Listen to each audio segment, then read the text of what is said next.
I've never really been on Ducati. They don't really give me Ducatis. I think probably because they're quite expensive. So if you give them to some old Tom, Dick or Harry like me, I'm probably going to bin it. Oh, she shifts, boy. Oh, she shifts. She's got a set on her. Oh, yes. Oh, there are a few bikes that I get on and connect with in quite the same way as with this. Bloody hell. Bloody hell, boy.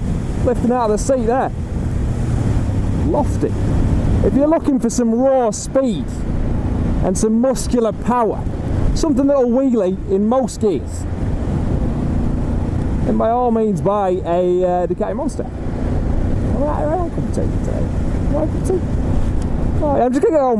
Fill a kettle, then fill as many cups as I can with tea, and then just see how I get on. See how many I can drink in an hour. We'll give it a go. We'll give it a fair crack. What gear are we in?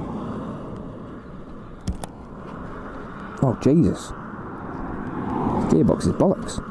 I'm not just making shit up. This gearbox is absolute bollocks. I'll be honest, if a person knows about a bad gearbox, about a shitty gearbox, kicking you off bike, well, that's going to be me, isn't it? But have a lovely day. I'll see you soon.